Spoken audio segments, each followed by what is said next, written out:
28 metre দৈর্ঘ্যের ব্যাস বিশিষ্ট বৃত্তাকার ট্রাকে পূজা ও জাকির একই জায়গা থেকে একই সময় প্রতিযোগিতা শুরু করে। পূজা যখন 4 পাক ঘুরে প্রতিযোগিতা শেষ করে, জাকির তখন 1 পাকে পিছনে থাকে। প্রতিযোগিতা কত মিটারে ছিল এবং পূজা জাকিরকে কত মিটারে পরাজিত করেছে? ট্রাক মানে কিন্তু গাড়ি নয়, এখানে ট্রাক মানে আমরা যে স্পোর্টসের খেলা রান করি সেটাই, এই গোলাকার এরিয়াটাকে বলা হয় ট্রাক।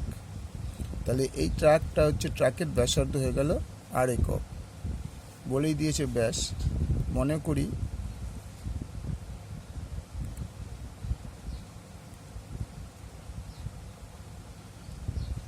ট্রাকের ব্যাসার্ধ ইকুয়াল টু আর একক। সুতরাং ব্যাস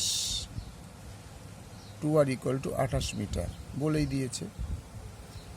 তাহলে আর ইকুয়াল টু 28/2, 14 দুগুণে 28, 14 মিটার। তাইলে এই ট্রাকের ব্যাসার্ধ হচ্ছে 14 মিটার।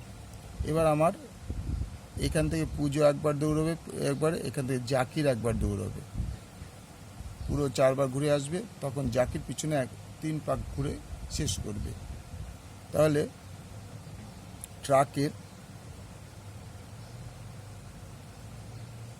ট্রাকের পরিধিটা আমাদের বার করতে হবে। পরিধি ইকুয়াল টু 2πr একক, 2 ইন্টু পাই মানে 22/7 ইন্টু আর হচ্ছে 14 মিটার, 7 দুগুণে 14, তারপর 4 ইন্টু 22 ইকুয়াল টু 88 মিটার। তাহলে এই ট্রাকটা এখান থেকে ঘুরে গিয়ে আবার এখান থেকে যদি একটা ট্রাক পূজা দৌড় শুরু করে এইখানে যখন আসবে তখন 88 মিটার অতিক্রম করবে। তো পূজা কবার পাক ঘরে? 4 পাকে পূজা 4 পাকে অতিক্রম করে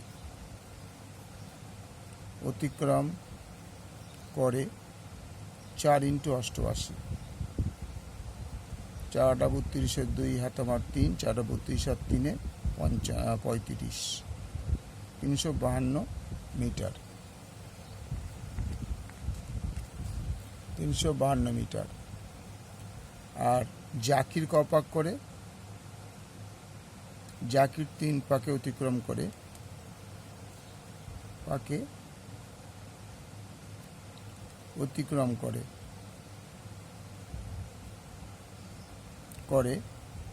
3 ইন্টু 88, 3 আর 24, 4 হাত আমার 2, 3 আর 24 আর 2 26 মিটার, 264 মিটার।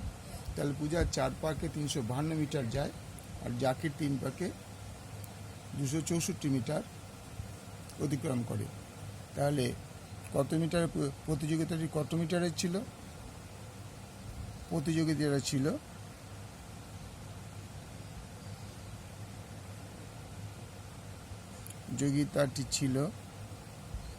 352 মিটারের,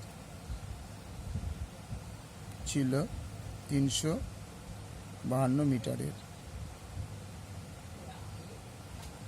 তাহলে জাকির অতিক্রম করেছে 264 মিটার। তাহলে সুতরাং পূজা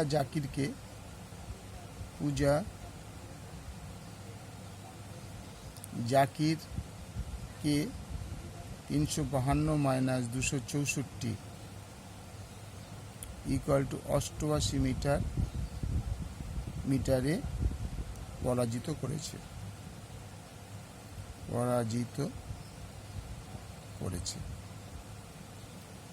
ওকে, থ্যাংক ইউ। লাইক করো, সাবস্ক্রাইব করো, শেয়ার করো।